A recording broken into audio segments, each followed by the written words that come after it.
I participated in a university experiment and was the only survivor. By 10MinuteHorror. I feel like I should be grateful and that everything could have been so much worse. But the thing is, the experiment worked. In a way. And now I know.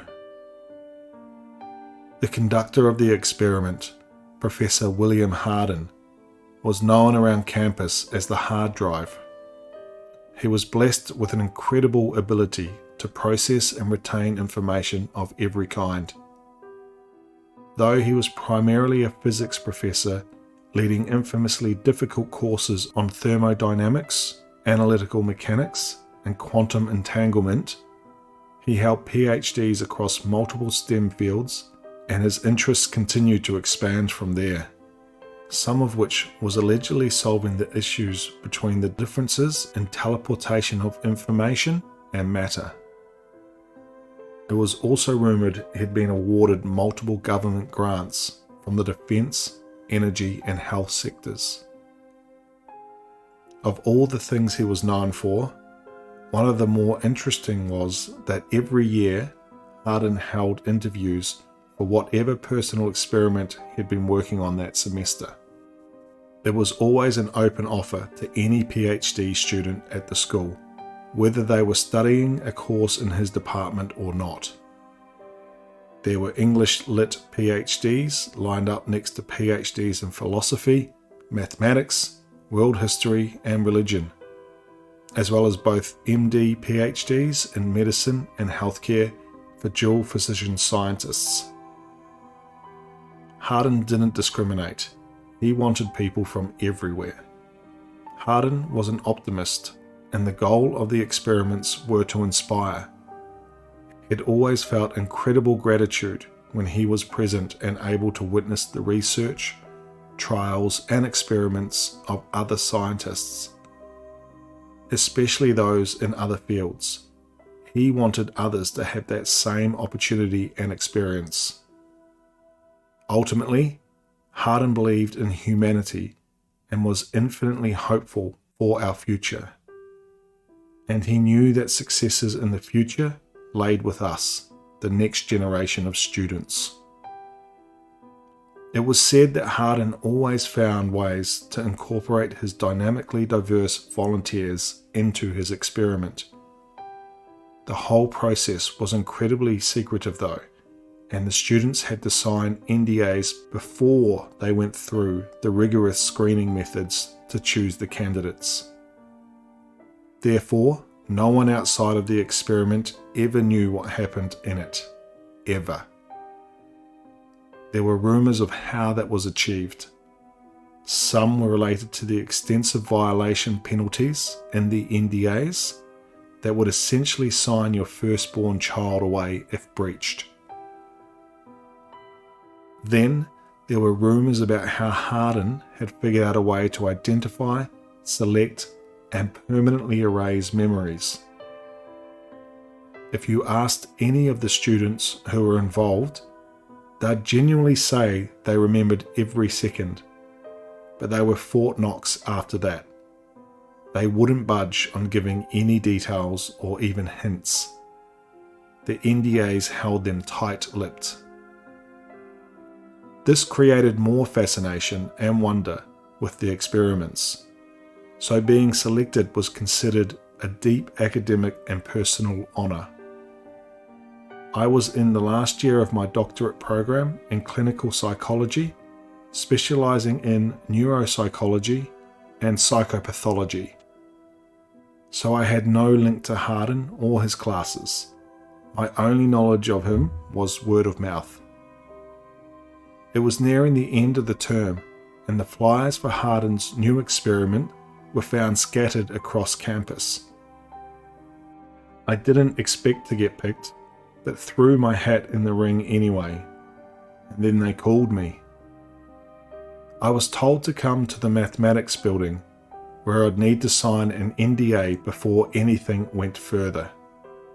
This is where I met Liz, Harden's assistant. After the NDA, She hooked me up to a polygraph and pointed several cameras from different angles on me. I assumed they were monitoring for changes in facial expression or body language.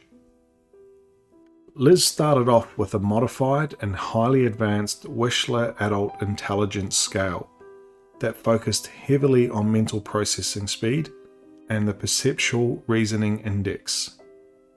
As I went through the first portion, it was apparent they wanted to specifically measure my non-verbal, abstract problem-solving abilities and quantitative reasoning.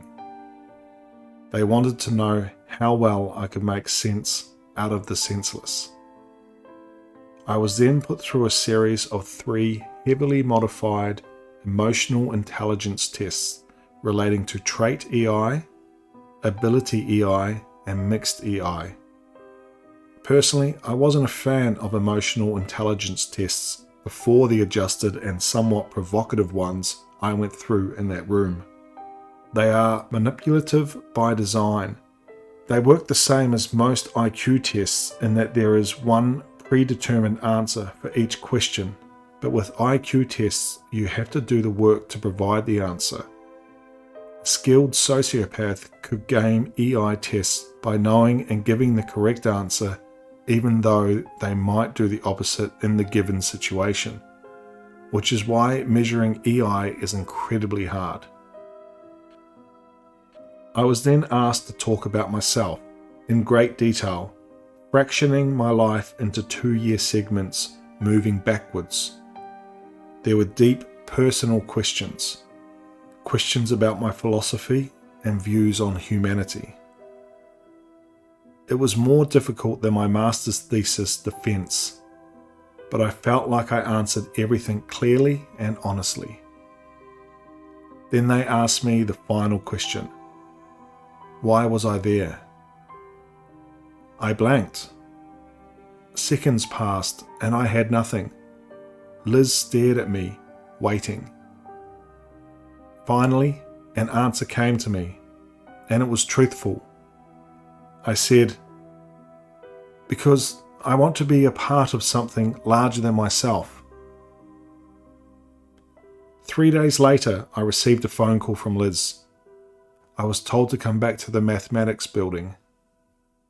When I arrived, I was greeted by Liz, Professor Harden, and Harden's older brother Brian. If Harden looked good for 75, Brian looked like an Olympian at 78. They had similar faces, but vastly different builds. Harden was your typical looking but healthy physics professor. Brian looked more like an explorer, sun-kissed skin and muscles hardened by time. They both carried the same welcoming smile. I was informed I'd been selected to participate in the Damocles experiment, and that it was the culmination of Harden's life's work. All the experiments he'd been performing for the previous 7 years had led to this. It would be taking place that weekend. I'd be picked up with the other participants that Friday afternoon, where we'd be taken to Harden's property in the mountains. From there, the experiment would be revealed and everything would be explained. And that was it. I left, beyond thrilled, and felt like I had floated out of the building after the news. Friday arrived and a large Greyhound bus picked me up. There were, what I counted out, as 14 other student volunteers, making 15 of us in total. The drive up to Harden's property in the mountains took almost 2 hours. It was filled with winding roads through forest and hills. We passed through the gates of 2 sets of electrified fences. It was another half hour from the fences to reach Harden's house. There was more than just a house though. I didn't see it at first because it was painted the same mixed green colour pattern as the leaves in the trees surrounding it. There were several structures built together in a large research compound in the shape of a hexagon. Harden, the frazzle-haired professor with a patch-covered sports coat, stood in front of his old Ford Focus, excited for our arrival. Brian and Liz joined us, and the three of them led us into the compound. It was a state-of-the-art facility with bunks, bathrooms, showers, and fully stocked kitchens to match the advanced R&D tech Hardin had been messing around with. We were shown to the large sleeping quarters where we were to get settled before the introduction meeting. Liz and Brian came to round us up, and we were each given a full body heat protective suit with breathers and air tanks. We were then led to the main chamber of the compound, which looked like a mad scientist's wet dream. There were grand retracting doors on the ceiling that opened to allow what at first looked like some kind of futuristic telescope to peer up and out. But it wasn't a telescope. Hardin joined us. He started off by giving a brief but detailed history of his former occupations and research. It was fascinating. Hardin started working for national defence with the Glenn L. Martin Company in the early 1950s. After several mergers across decades, the company became known as the weapons production juggernaut Lockheed Martin. Confidentially, Hardin headed the Skunk Works division at LM, which was an advanced aircraft manufacturing facility in the California desert. It was rumoured he'd been working on anti-gravity technology for travel, developing aircrafts without wings or classical propulsion systems. Hardin led a team of US aerospace engineers in the revisiting of an unconventional type of force referred to as electrogravitics. It was an anti-gravity force created by an electric field's effect on mass. The team spent years seeking out the source of gravity and its control. Objectives for the team were obvious. The military was only interested in using the technology for weapons. The government was like-minded. Hardin was far more interested in creating permanent, fuel-less heating units for homes and industrial establishments, as well as for deep space travel. His aim wasn't so much about making materials weightless, but about giving them negative weight. This would act similarly to a reverse magnet and would create a repulsive force that would send them in directions contra-gravitationally. In the late 50s, Hardin was simultaneously consulting with DARPA on a project codenamed Seesaw. It was focused on charged particle beam weapons and brought the professor into contact with some of the government's acquired knowledge on Nikola Tesla. Seeing that funding was only flowing into defence and weapons tech, Hardin left the Skunk Works and DARPA, but continued his own research on gravity, knowing the harnessing of its power could be world-changing. But it wasn't just gravity that interested him. It was also vibration, frequency, and energy.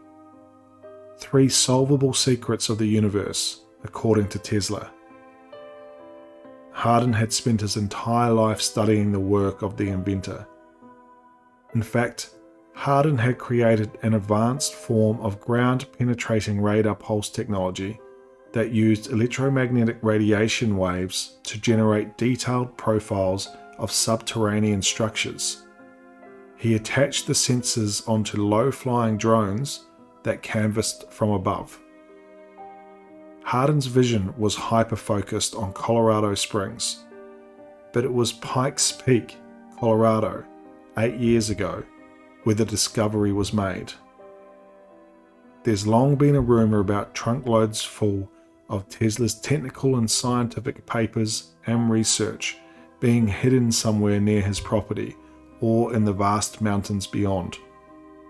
Amongst the trunks were Tesla's secrets and knowledge on everything. Using his new radar pulse technology, Hardin and his brother found one of Tesla's trunks, and this particular trunk focused on the fluid electrical charges that ran under the Earth's surface. Notebooks filled with equations and explanations on how to harness the grid as a limitless, free power supply. There were designs and diagrams for large mechanical oscillators that could have powered entire countries. 4 years ago, Hardin had built his own oscillator. It had worked as his property's only source of energy since. Everything in the compound ran off it. The trunk also filled in large gaps Hardin had on theories of vibration and frequency. He built his own, much larger oscillator with a design using 2 massive, solid copper pillars that rose 20 feet off the ground. They were perfectly cylindrical in shape. The 2 prongs pointed to the sky, parallel to one another. Hardin told us to put our full head masks on and seal them to the suit. When everyone had, he turned the machine on. The pillars shook, then vibrated so quickly a frequency was created between the 2. Electric bolts shot between them and multiplied until there were hundreds of threads connecting the conductors. 5 minutes at this rate could produce enough power for our country's grid for a month, Hardin said. And there weren't any storage needs, because the oscillator was channeling it directly from the Earth's endless natural grid. But this was only a portion of why we were here. Hardin needed copious amounts of energy for the real experiment. Our attention was directed to the telescope-looking machine, and Hardin finally explained what it was. We were looking at the most powerful light ever created, on Earth or otherwise. Hardin had created a laser that produced a light beam exceeding 1 trillion times that of the brightness of the sun. Not only that, but it moved faster than the technical speed of light, at over 500 million miles per second. He called the light system the Arc. Because of the endless energy source, the perfect design and construction of the oscillator and light beam, Hardin could continue to push the limits of what was previously settled science. In last year's experiment, the group was present for contact with an alien being. They'd turned on the arc for 20 minutes, pointing it up and into the coma supercluster. At that time, strange sounds were recorded. It appeared to be white noise at first, but then it turned into something alive, something aware. And it wasn't produced by vocal cords. The volunteers all gave different statements on what they'd experienced. Some claimed the sounds contained certain notes, tones, peaks and valleys. Others that the sounds came from inside their heads, inside their chests. Some heard languages they didn't know, but somehow understood. Some said the sounds were positive, others said they were negative and frightening. No one knew what the sounds actually were, but Hardin had ideas. He believed the light from the ark had reached somewhere with intelligent extraterrestrial life. The beings they heard travelled using light avatars along the beam being produced, and had tried to communicate. And for those few minutes, it almost seemed like they were. But the connection was lost. There was an issue with the oscillator and the experiment ended there. Now, 1 year later, Hardin had fixed the problem and was ready to try again. With 18 people present, including the professor, Brian and Liz, we were lined up in groups of 3, 6 and 9. I was in the last row at the edge. We waited a few minutes for overhead satellites to clear the sky. Then we had a half-hour window to aim at the coma supercluster. The oscillator, which had been humming idly by, was given more energy. We watched the electric bolts dance and surge between the copper rods, channeling downwards and converting into energy to push the light threshold further and further. The overhead dome opened, revealing the clear night sky above. Hardin increased the power to the arc, then turned the beam on. It was immediate and overwhelming. Even through my suit, I felt the heat being given off by the arc. The light beamed upwards, cutting through the darkness. I couldn't look directly at it. It was impossibly, painfully bright. Hardin increased the power again, sending the room into a new level of illumination. The ground under our feet was vibrating. Everyone was looking up into the sky, but my attention was on the ground and the small electric swirls dancing and curling up from under the floor panels. They didn't feel right. Everyone else stared straight up and seemed fine, but I felt nauseous and dizzy. I felt a shock under my feet. The blue electrical currents from the ground were starting to shoot up the lengths of my legs. I stepped back, not wanting to look up. I knew everyone was fixated on the beam, but I couldn't be here anymore. I needed to lay down. I backed up, slowly making my way to the door leading back to the hallway. As I did, I decided to look back. Just inside the ceiling doors, sparks were spraying out from a pure white electrical cloud. From inside it, a chasm was tearing open the fabric of our reality. I could see through it, into it, and I could see our world all around it. It was bright white and filled with clouds and large hulking figures. From their backs sprouted grand sets of wings. They wore plates of gold around their necks and moved with unimaginable grace until they saw us. It became clear to me what I was looking at weren't aliens. We hadn't contacted some extraterrestrial race in a distant galaxy. Maybe the group from last year had, but this felt more like a biblical Wizard of Oz. Those hulking figures weren't aliens. They were angels. And there I was, with the curtain pulled aside, staring into heaven. No one was moving. Everyone was in a trance, staring up in awe.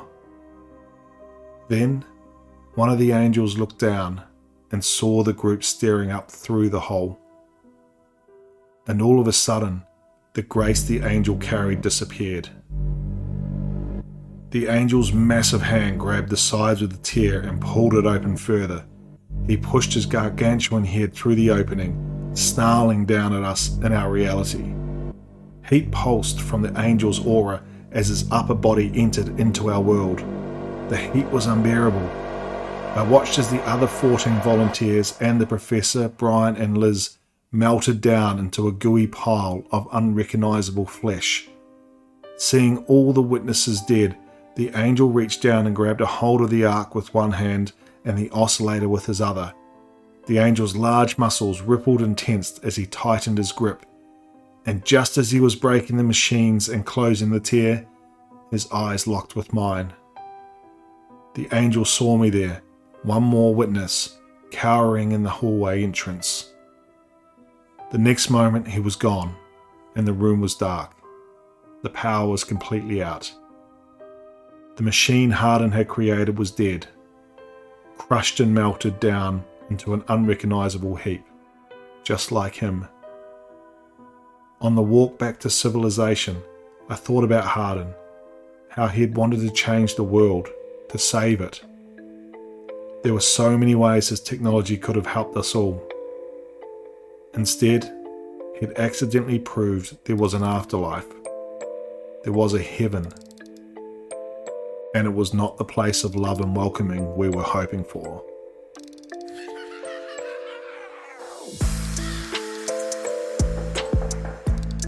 I'd just like to thank 10 Minute Horror for allowing me to narrate this story. If you liked what you heard, please head over to their Reddit page and show them some love. The link will be in the description to this video. If you're new here, please like and subscribe, and stay tuned for one more nightmare.